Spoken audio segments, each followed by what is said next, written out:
ఈరోజు పరమేశ్వర్ పాటిల్ పాదయాత్ర చేయాలని అనుకున్నాడు. ఏంటి కారణం? ఎందుకోసం ఆయన పాదయాత్ర చేయాలి, ఈ పార్టీని బలోపేతం చేయాలి, ముందుకు పోవాలి అని ఎందుకు అనుకోవాల్సి వచ్చింది? దానికి ఒక బలమైన కారణం ఉంటుంది. ఏది ఊరికే ఉండదు, తమాషకు ఉండదు. బీఆర్ఎస్ పార్టీ ఆశామాషిగా ఏదో తమాషకు రాజకీయాల కోసం పుట్టింది కాదు. రాజకీయమే అనుకుంటే మీ మధ్యలో కొంతమంది ఏడాకులపల్లి మిత్రుల్లో ఉన్నారని నాకు ఇంతకుముందు హరీష్ చెప్పినాడు. అప్పుడు నేను మంత్రిగా ఉండే టైంలో ఏడాకులపల్లికి వచ్చినాను.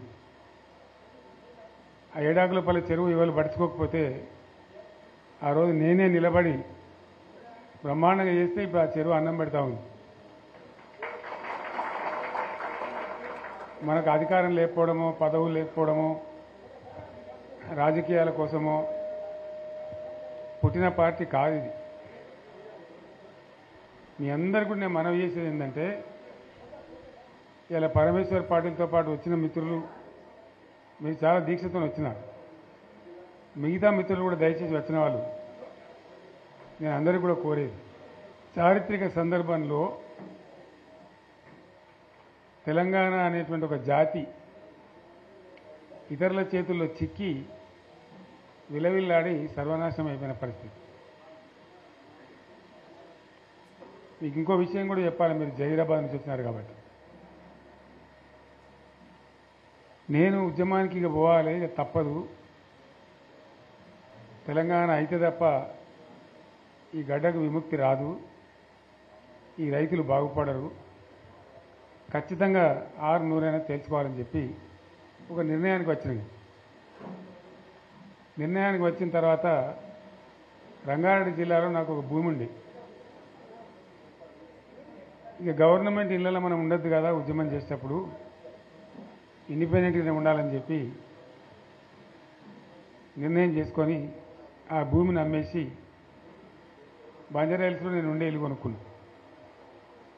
కొన్ని డబ్బులు మిగిలి ఉండే, మిగిలితే కన్నా భూమి కొందామంటే ఒక ఆయన కలిసింది నాకు. వాళ్ళు కలిసిన ఆయన కాళహస్తి ఆయన గోపాలకృష్ణారెడ్డి అని నా దోస్తుండే. ఎక్కడ పోయినామంటే ఇట్లా ఇల్లు కట్టుకుంటున్నా అని చెప్పి కొన్ని డబ్బుల్ని భూమి కొనుక్కోవాలంటే, నెల్లూరు ఆయన ఒక ఆయన ఉన్నాడు, నేను రేపు చెప్తాను, నీ దగ్గరికి వస్తాడు, ఆయన తీసుకుపోయి నీకు భూములు చూపెడతాడు అని చెప్పాడు. ఎవరు? నెల్లూరు ఆయన. సరే రాని మానికైతే చూద్దామని నేను పొద్దున వచ్చింది.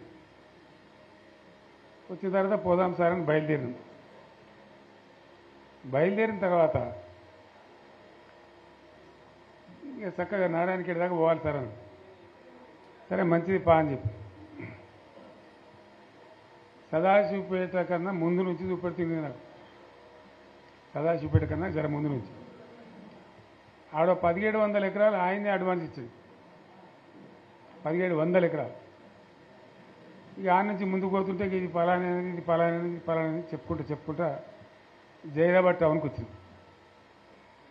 వచ్చిన తర్వాత కొంచెం ఇప్పుడు అది మొగడంపల్లి మండలైందేమో, ఆడ దిక్కు తీసుకొని పోయింది కొంత దూరం. అప్పుడు జైరాబాద్ మండలం ఉండేది. తీసుకొని పోయి చూపించింది ఇవన్నీ పలాంది. అలా ఒక్కంది కూడా మన తెలంగాణలో పోయలేదు, అన్ని ఆంధ్రలో పోయలేదు. సరే ఇంకేం చూపెడతాను అడిగింది. ఇంకా చాలా ఉన్నాయి సార్, నారాయణఖేడ్కి కూడా పోవాలి, నాకు అర్థమవుతుంది కదా, తెలుస్తుంది కదా అని చెప్పి సరే ఇలా లద్దు బాయ్సాబ్ ఇక రేపు తిరుగుదామని చెప్పి తెల్లారి మళ్ళీ తీసుకొని పోయాం. ఇక పోయి అటు నారాయణఖేడ్ దిక్కు చాలా దూరం పోయినాం. మన బీదర్ రోడ్ పోయి పోతాం కదా, అటు చాలా దూరం పోతే ఇప్పుడు ఈయనది ఒక 60 ఎకరాలన్నది నన్ను దొరకపోయినది, అలా చెరుకు పెడుతున్నారు.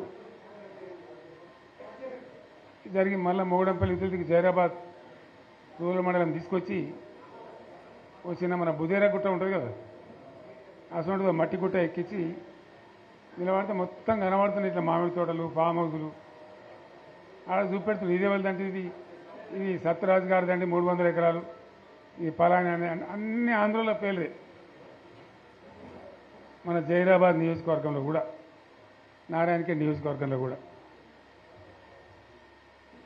అవి చూసిన తర్వాత నేను రాత్రి హైదరాబాద్ వచ్చిన తర్వాత మిత్రులతో మాట్లాడి ఇక ఉన్న తెలంగాణ ఇప్పటికే పోయింది, 600 సరే తెలంగాణ కావాల్సింది, ఇక ప్రాణం పోయినా సరే కొట్టాలని చెప్పి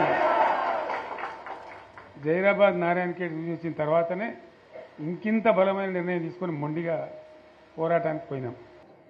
ఇంకో విషయం కూడా మీకు నేను చెప్పాలి. అయితే ఇతరులు వచ్చి తెలంగాణ భూములు ఆక్రమించడానికి, తెలంగాణ ఉద్యోగాలు కొట్టేయడానికి, తెలంగాణ నీళ్లు మలుపుకొని పోవడానికి ఎవరు కారణం దీనికి? దయచేసి బాగా ఆలోచన చేయాలి. నేను చెప్పేది వట్టి ముచ్చట కాదు. మీరు వచ్చిన వాళ్ళు కూడా వట్టి వాళ్ళు కాదు. ఎందుకు జరిగింది 60 ఏళ్ళు తెలంగాణతోని?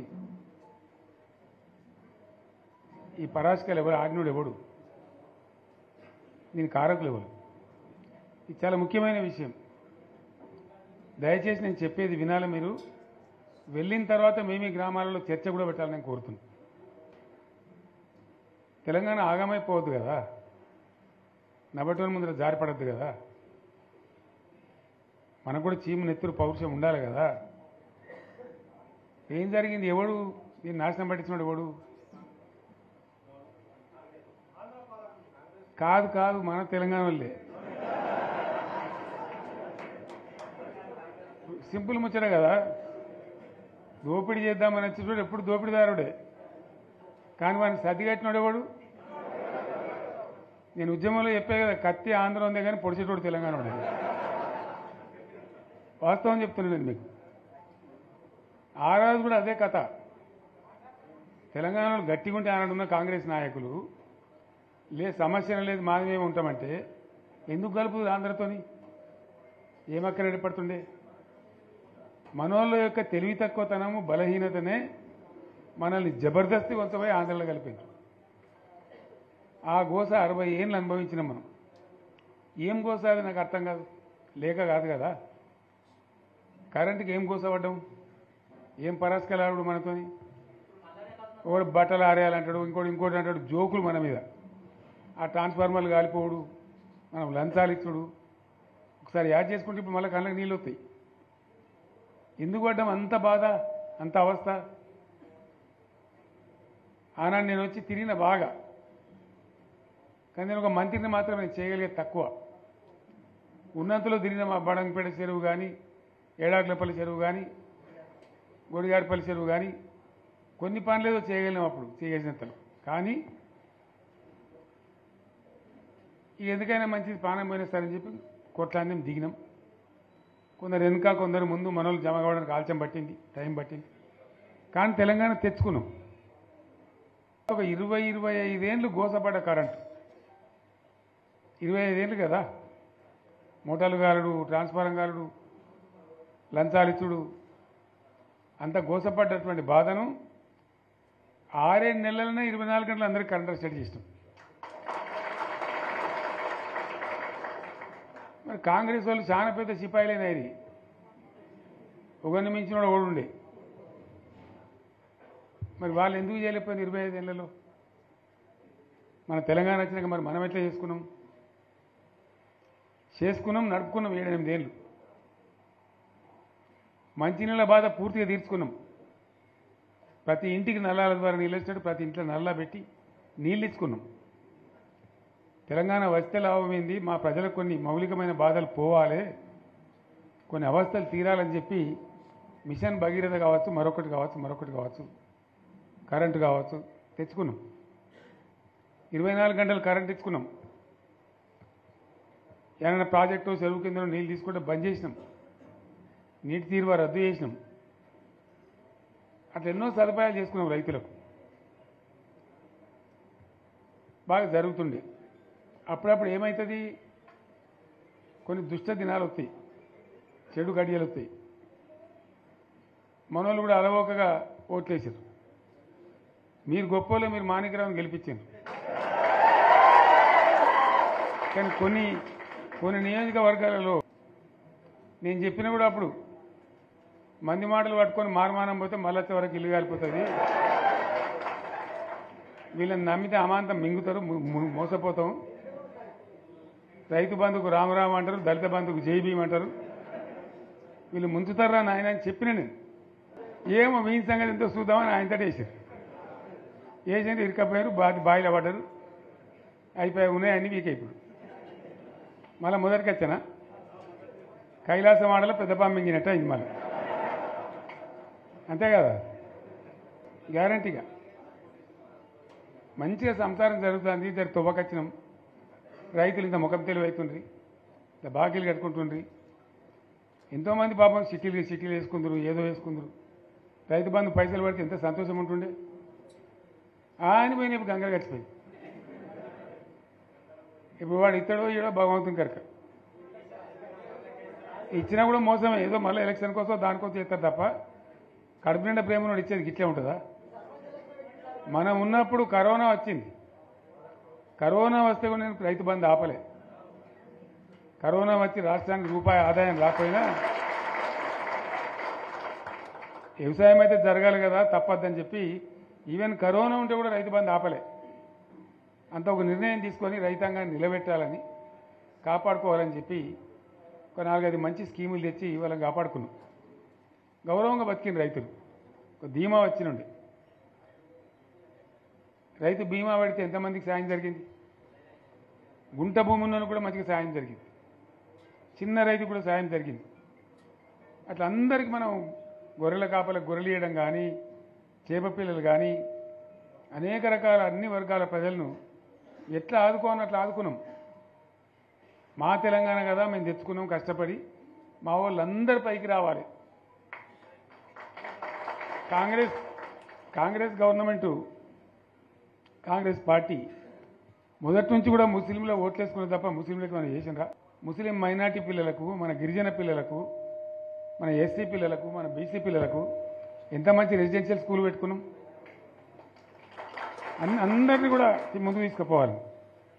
ఇవాళ మన కళ్ళ ముందని నాకు బాధ కలిగేది ఏంటంటే, చిన్న వర్గాల ప్రజలు కాన్వెంట్ స్కూళ్ళలో చదివించలేరు, వాళ్ళ పిల్లలు కూడా బాగా చదవాలని చెప్పి ఎస్సీలకు, బీసీలకు, మన గిరిజనులకు, మన మైనార్టీ సోదరులకు గురుకుల పాఠశాలలు పెట్టాం. అద్భుతమైన చదువుకునే వాళ్ళు. ఇవాళ మొత్తం రోజు బడి పిల్లలు విషాహారము, కడుపు నొచ్చుడు, బాధపడు, పురుగులు అన్నం పెట్టుడు. పిల్లలు వెళ్ళిపోతున్నారు, ఆ స్కూళ్ళ నుంచి ఇళ్ళకి వెళ్ళిపోతున్నారు. తల్లిదండ్రులు కూడా భయపడి తీసుకుపోతున్నారు. ఏం ఘోరం ఇది, నాకు అర్థం కాదు. మళ్ళీ ఇది చేసేవాడు ఇప్పుడు మళ్ళీ అదే కాంగ్రెస్ పార్టీ. అంతేనా? మళ్ళీ పాత కాంగ్రెస్ మోపోయింది, మళ్ళీ కరెంటు కోతలు మోపోయినాయి. ఎండాకాలం ఇంకేం గతి అవుతుందో, మార్చి ఏప్రిల్ ఏమవుతుందో. ఇంకా ఇక్కడ కరెంటు కోతలు మోపోయినాయి, ఇటు మంచినీళ్ళు సరికొత్తలేవు, అడిగే నాతులు లేడు. ఎవడన్నా గట్టిగా నిలదీసి అడితే వాడిని పోలీస్ స్టేషన్లో పట్టేయడం. ఇదేనా రాజ్యం? ఇట్లే ఉంటుందా రాజ్యం? ఎందుకు వచ్చింది ఈ పరిస్థితి చెప్తా. నాకు తెలుసు, నాకేం గుర్తులేదు. నేనేమంటున్నా అంటే, ఇట్లా అనేక పనులు చేసుకున్నాం మనం. గోదావరి నుంచి నీళ్ళు తెచ్చుకున్నాం, నీళ్ళు తెచ్చుకొని మంచినీళ్ళ తర్వాత సాగునీళ్ళు వెంబడబడ్డాం. మెదక్లో యువతల ప్రాంతం అంతా కొంత అందినాయి నీళ్లు, పాత మెదక్ జిల్లాలో. మీదికి మిగిలిపోయినాయి మన 2 తాలూకాలు ఉండే, నారాయణఖేడ్, జైరాబాద్. వాళ్ళకి నీళ్ళు రావాలి. ఎట్లా రావాలి గోదావరి నీళ్లు? సింగూరు ఓ టైంలో నిండుతుంది, ఓ టైంలో నిండది. మరి నిండినప్పుడు ఎట్లా? గోదావరి నీళ్ళే దిక్కు.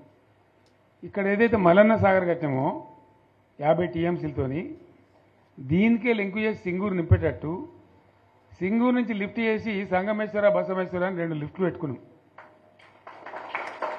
2 తాలూకాలకు, రెండింటికి కూడా లక్ష ఎకరాల పైచీలకు వచ్చేటట్టు ఎకరాల నీళ్ళ స్టెట్ పెట్టుకున్నాం. టెండర్లు పిలిచినాం, పనులు స్టార్ట్ అయినాయి, గుత్తేదారులు వచ్చిండ్రు, పనులు మొదలుపెట్టిండ్రు. ఇవాళ ఈ కాంగ్రెస్ గవర్నమెంట్ ఆ టెండర్లు ఎందుకు ఆపింది? సంగమేశ్వర, బసవేశ్వర ఎత్తిపోతల పథకాలు ఎందుకు నిలిపేసింది? ఎవరి కోసం నిలిపేసినట్టు? నేను హరీష్ రావుకి చెప్తున్నా, మీరు 2 తాలూకాల ప్రజలను కూడా సమీకరించి సంగమేశ్వర, బసవేశ్వర మీద పెద్ద ఎత్తున దండయాత్ర చేయాలి, పోరాటం చేయాలి. తప్పదు కదా, కొట్లాడితేనే తెలంగాణ వచ్చింది. ఇది కూడా రావాలని కొట్లాడంటే ప్రజలు విజృంభించాలి, అయితేనే నీళ్ళు వస్తాయి. సంగమేశ్వర లిఫ్ట్ రావాల్సిందే, బసవేశ్వర లిఫ్ట్ రావాల్సిందే. ఖచ్చితంగా 2 తాలూకాలకు కూడా 1,50,000 ఎకరాలకు నీళ్ళు వస్తే పంటలు పండితే మనం బతుకుతాం. అంతే కదా. ఆందోళన కొడుతుంది దానిలో. సంగమేశ్వర బసవేశ్వర ఆందోళన కూడా ఉంది. సింగూరు కాక సింగూరు మీది ప్రాంతానికి వచ్చేదంతా కూడా దాదాపు 70,000-80,000 ఎకరాల ఆందోళన కూడా ఉంది. సో అంత మంచి ప్రాజెక్ట్ ఇవాళ కాంగ్రెస్ ఎందుకు ఆపింది?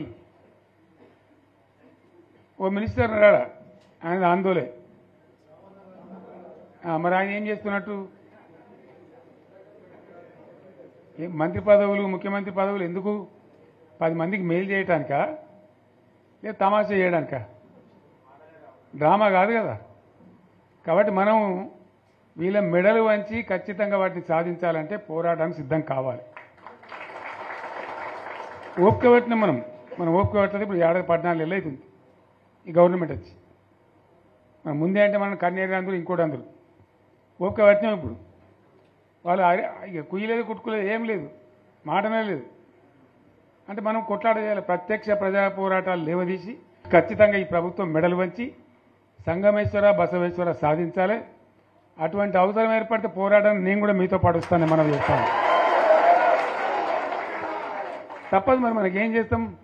మంచి మాటకు మంచి మాట, చెడ్డ మాటకు చెడ్డ మాట, అంతే కదా. పోరాటం లేవదీయాల్సిందే. మీ ఎమ్మెల్యే మాణిక్యరావు నాయకత్వంలో, అక్కడ మాజీ ఎమ్మెల్యే భూపాలరెడ్డి నాయకత్వంలో, మీ జిల్లా నాయకుడు హరీష్ నాయకత్వంలో ఖచ్చితంగా దీని మీద పోరాటానికి మీరు బాటలు ఏర్పాటు చేయండి. మొత్తం యావత్ జిల్లా కూడా మీతో కలిసి వస్తుంది. అందరు నాయకులు వస్తారు, అందరు కూడా ఉంటారు. సంగారెడ్డి ఎమ్మెల్యే గారు కూడా మీతో పాటు ఉంటారు. అందరం కలిసి కొట్లాట తప్ప రాదు. అయితే ఈ కొట్లాట మనకు తప్పదు. ఎవలకు? బీఆర్ఎస్ వాళ్ళకు. ఎందుకంటే బీఆర్ఎస్ పుట్టిందే తెలంగాణ కోసం. తెలంగాణ సాధించడం, తెచ్చిన తెలంగాణను లైన్లో పెట్టినాం మనం. మళ్ళీ ఇప్పుడు ఈ దరిద్రులు వచ్చి మళ్ళీ నాశనం పడుతున్నారు, అంతే కదా. మళ్ళీ దీన్ని కాపాడాలంటే ఎవడు కాపాడు? మళ్ళీ మన నుంచే కావాలి. మళ్ళీ ఇది లైన్లోకి రావాలి. అందరూ మంచిగా ఉండాలి. ఎందుకంటే మనకు, మన పార్టీకి కులం లేదు, మతం లేదు, జాతి లేదు. తెలంగాణలో ప్రతి బిడ్డ మనోడే. వాళ్ళు ఏ మతం ఉన్నారు, ఏ కులం ఉన్నారు మనకు అవసరం లేదు. ఈ తెలంగాణ బార్డర్ గీత లోపలిన బిడ్డలు అందరు మనోళ్ళే. అందరూ బాగుపడాల్సిందే. ప్రతి ఒక్కరికి న్యాయం జరగాల్సిందే. ఆ న్యాయం జరిగి ఆ ఫలితాలు తెలంగాణకు వచ్చేదాకా ఇంకెవ్వడు కొట్లాడాడు, ఎవరితో కాదు. అది అబద్ధాల పంచాంగం. మళ్ళా మనమే కొట్లాడాల, అంతేనా? పక్క మాటేనా ఇది?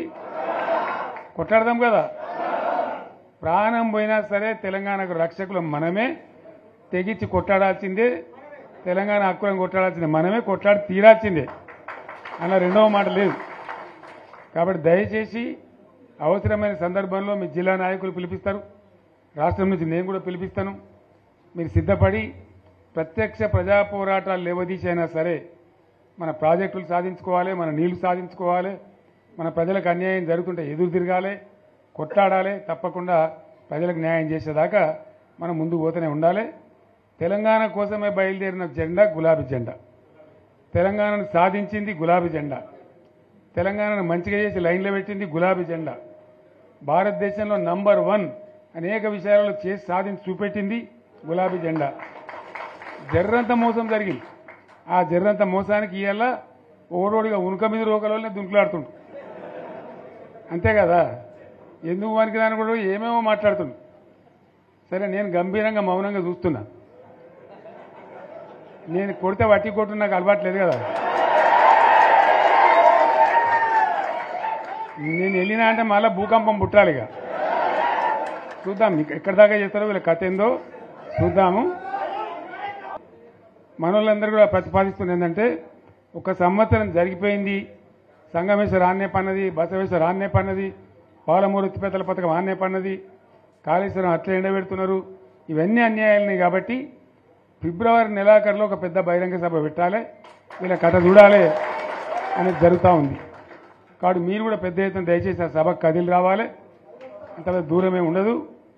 తెలంగాణ శక్తి ఏందో మరొకసారి చూపించి వీళ్ళ మెడలు వంచి ఇప్పుడు సాధించాలి. భవిష్యత్తు కోసం కూడా కొట్టాడకు మనం సిద్ధంగా ఉండాలి. ₹1 కోటి భూమి ఇప్పుడు 50 లక్షల కాడికి వెళ్ళాడు.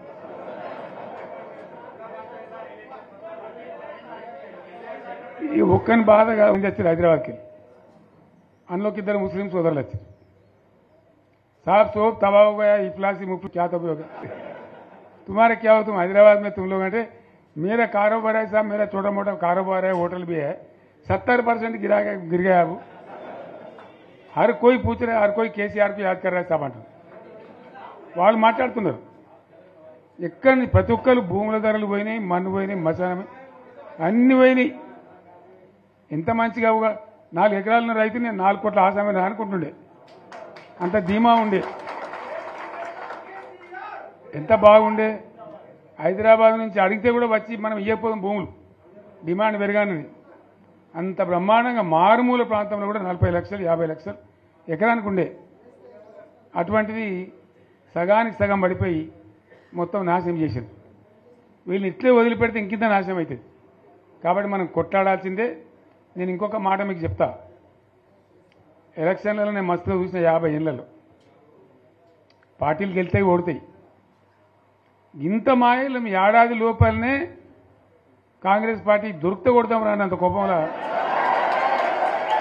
ఒక్కటే ఏడాది లోపు ఇంకా వాళ్ళ బొంద తెలివికి నిన్న వాని పార్టీడే మంది పెట్టలు అదేందో పోలింగ్ పెట్టిన వాడు చూసిరా మీరు ఆ పోలింగ్ పెడితే 70% మనకు వచ్చింది 30% మనకి వచ్చింది వాడు పెట్టిందే మనం పెట్టింది కాదు 75 ఇది పరిస్థితి అదే నేను ఏమంటున్నా అంటే ఫామ్ హౌస్ అంటే ఇది ఏముంటుంది వారి ఉంటుంది మక్కు ఉంటుంది అల్లం ఉంటుంది కాంగ్రెస్ వాళ్ళు అయితే మనిషి తెరిచే పారబడి తవ్వచ్చు కూడా లంగత దీన్ని ఫామ్ హౌస్ అని మనం బదనాం చేసి అంతే కదా నేను ఏమంటున్నా అంటే అన్ని మబ్బులు వీడిపోయినట్టు ప్రజలకు అన్నీ తెచ్చిపోతున్నాయి మంచి ఏంది చెడ్డ ఏంది ఏం జరిగింది అన్నీ ఇంకా ఘోరమవుతుంది నేను చెప్తున్నా వీళ్ళ తెలివితక్కువతనానికి ఏమైంది నిన్న మొన్న రిపోర్ట్ వచ్చింది comptroller and auditor general of India అని కాగ్ అంటారు దాన్ని కాగ్ రిపోర్ట్ వచ్చింది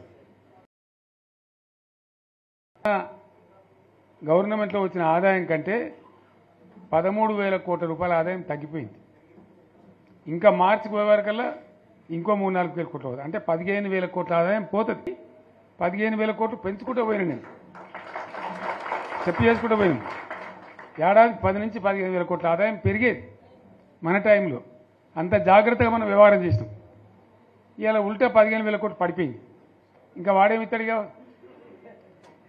ఇంకేమైనా ఇస్తారా ఇంకో 4-5 నెలలు అయితే జీతాలకే కష్టమైంది ఉంటుండ్రు అందరు పెండింగ్ పెట్టి రిటైర్ అయిన దొరుకుతలు పైసలు మీరు చూస్తాను కదా పేపర్లలో సో ఆ విధంగా రాష్ట్ర ఆర్థిక పరిస్థితిని కూడా దివాలా తీయించారు ఇవాళతోనేం కాదు 100కు 100% ఇప్పటికే ప్రజల నిర్ణయానికి వచ్చిండ్రు డెఫినెట్గా రాబోయే గవర్నమెంట్ మనదే అని అనుమానం కూడా అవసరం లేదు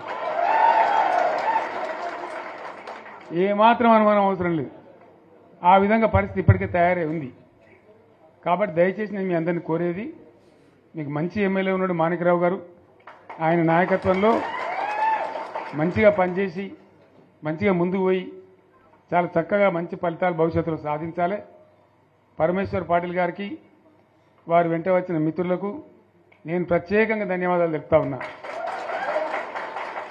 ఇటువంటి కార్యకర్తలు ఇటువంటి నాయకులే పార్టీకి పట్టుకొమ్మలు తెలంగాణ జాతి రత్నాలు తెలంగాణకు ప్రమాదం వచ్చిందన్నప్పుడల్లా ఇటువంటి బిడ్డలే అక్కడో లేచి నిలబడి మళ్ళా మా తెలంగాణని ఆ సోయి చూపెడతా ఉన్నారు మీరు నడిచిన 140 కిలోమీటర్ల పాదయాత్ర వృధా పోదు ప్రజలందరూ మిమ్మల్ని చూసిండ్రు దాంగా తోపంట కూడా మీతో ఎంతోమంది మాట్లాడిండ్రు అడిగిండ్రు మిమ్మల్ని ఎందుకు పాదయాత్ర ఎత్తున్నది మీరు కూడా అందరికి చెప్పిండ్రు అంతే కదా మీకు కూడా అర్థమైంది ప్రజలు ఎంత వ్యతిరేకం ఉన్నదనేది సో ఆ రకంగా మీ పాదయాత్ర వృధా పోదు మీ కష్టం వృధా పోదు తప్పకుండా రాబోయే రోజుల్లో విజయం మనదే అయితే మన విజయం మన కోసం కాదు అది తెలంగాణ విజయం కావాలి తెలంగాణ ప్రజల విజయం కావాలి తెలంగాణ రైతుల విజయం కావాలి